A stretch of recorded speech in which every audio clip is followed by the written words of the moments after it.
مہمان آج ہمارے ساتھ ہیں اظہر مجید خالد صاحب, اینڈ ہی از ماشاء اللہ he served as a civil servant in Pakistan government.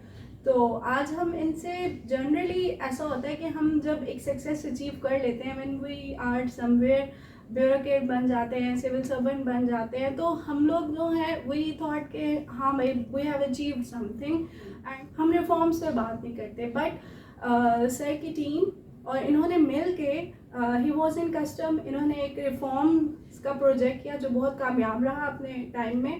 So G sir, over to you, please بتائیں آپ ہمیں کہ آپ لوگوں نے کیسے یہ سب کیا تھا, and what were the things جنہوں نے آپ کو یہ سوچ اور یہ ہمت دی کہ yes we can change and we can think about reforms. صورتحال یہ ہے کہ چینج کے بارے میں ابرپٹلی کوئی چیز نہیں آتی, کیونکہ اس سے پہلے ذہن بنتا ہے, چینج ہوتا ہے اور ہوتا رہتا ہے ہوتا رہتا ہے ہوتا رہتا ہے. اس کو میں یوں لیتا ہوں کہ کوئی بھی بچہ کسی مائنڈ سیٹ کے ساتھ پیدا نہیں ہوتا, اس کا زیادہ تر تعلق اس کی تربیت کے ساتھ ہوتا. اب اگر تربیت میں وہ چیزیں شامل ہوں گی تو وہ آگے بڑھتا ہوا کسی ایسی جگہ پہ چلا جائے گا جہاں وہ کسی ریفارمز ایجنڈے کو اکمپلش کر دے گا, وگرنہ وہ بس اپنی ایک نارمل لائف گزار کے ختم ہو جائے گا. مینس کہ environment matters a lot. Environment, society versus child, society versus them, اور بچہ اس سے وہ سیکھ رہا ہے کہ کیا ہو رہا ہے.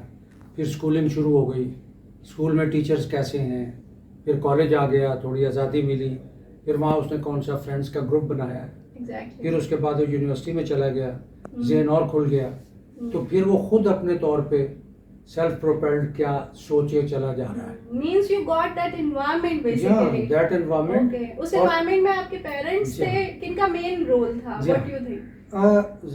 ہمارے والد صاحب کا. اوکے, ماشاءاللہ. اور اس میں اب میں اگلی بات پہ اس لیے آ جاتا ہوں جلدی سے کہ یہ ساری چیزیں تو پھر ایک پرسنل ایکسپیرینس کی بات ہو جاتی ہیں, لیکن جو ایکڈیمک پارٹ ہے اس کا وہ یہ ہے کہ کوئی بندہ ریفارمز ایجنڈے پہ نہیں جا سکتا جب تک وہ چیزوں کے بارے میں انیشلی کریٹیکل نہیں ہوتا. If he is satisfied with the things, تو why he need reforms?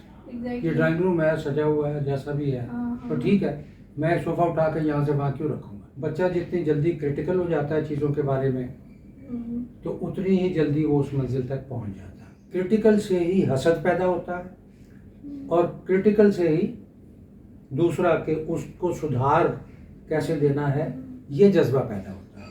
لہٰذا اس میں بڑا ہمیں احتیاط کرنا ہوگا جب ہم بچوں کی طرف جاتے ہیں کہ وہ کریٹیکل کی وجہ سے حاسد نہ ہو جائیں چیزیں. تو جب آپ کریٹیکلی ایک چیز کے بارے میں سوچتے ہیں اور پھر اس کا سلوشن سوچتے ہیں تو پھر ریفارمز کی چیز جو ہے وہ سامنے آتی ہے. That led towards thinking about change and thinking about reforms. پھر میں اس محکمے میں آ گیا. Okay. یہاں جو میری پہلی تو نہیں کہنا چاہیے کیونکہ that was a secretariat posting, second posting field کی ہوئی, تو وہ سیالکوٹ تھا, اور وہاں پہ ریبیٹ بیسیکلی ایکسپورٹس ہوتی تھی, اس کے اوپر گورنمنٹ نے ریبیٹ دیا ہوا تھا. اب اس ریبیٹ میں بیوروکریسی کے ہاتھ میں یہ ہوتا ہے کہ وہ کب اس کو سینکشن کرے.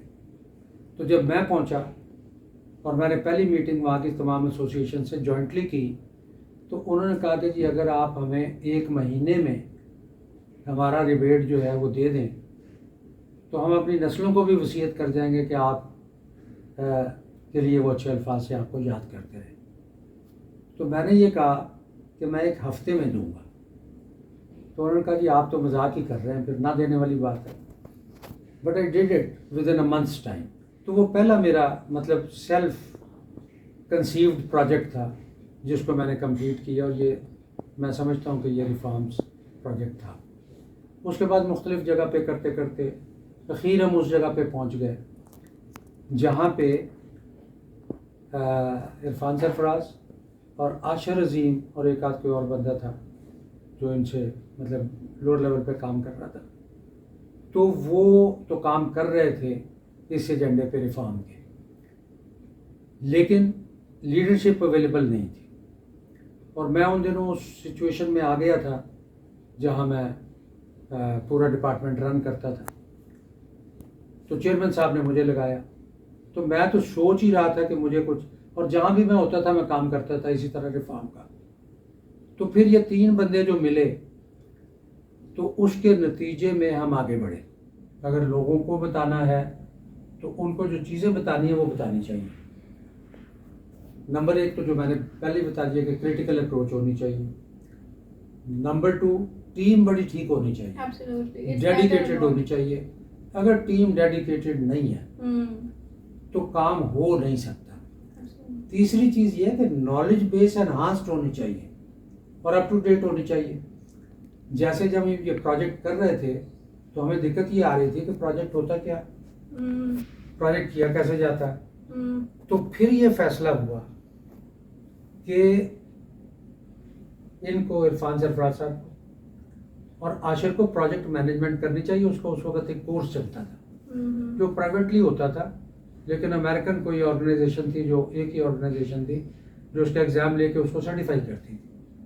تو ان دونوں کو میں نے پش کیا and they did it. Once they did it تو پھر ہمارا لیول کچھ اور ہی ہو گیا. ٹھیک ہے, تو اس طریقے سے اس کے لیے نالج بیس کا بڑھنا بھی ضروری ہے اس آرگنائزیشن کے اندر بھی اور پروجیکٹ ٹیم کے اندر بھی. تیسری چیز یہ ہے کہ اگر آپ نے ہر صورت میں اس کو کرنا ہے تو اس کے لیے سیکریفائسز بھی لازمی ہیں. اس کے نتیجے میں آپ کے ساتھ کچھ بھی ہو سکتا ہے, کیونکہ سوسائٹی کسی کی اچھائی سننے کے لیے نارملی تیار نہیں ہوتی. کہ کرٹیسزم, حسد اور چغل خوری اس چیز پہ بہت زیادہ بلیو کرتی ہے. آپ دیکھیں گے اپنے ارد گرد یہی کام چل رہا ہے ہماری سوسائٹی میں. تو دے ڈونٹ ایکسیپٹ کہ کسی بندے نے کام کیا ہے, اور اس کی بڑی بڑی مثالیں ہیں.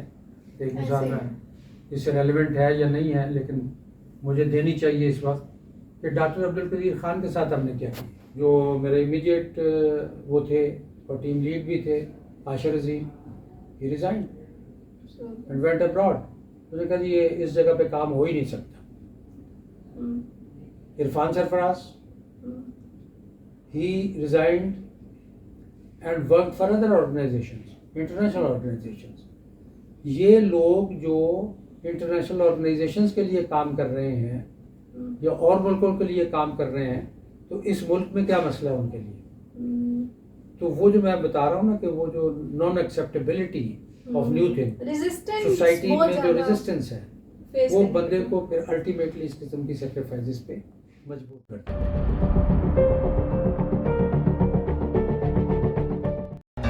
I don't ever slow up, no I don't take shit. I got no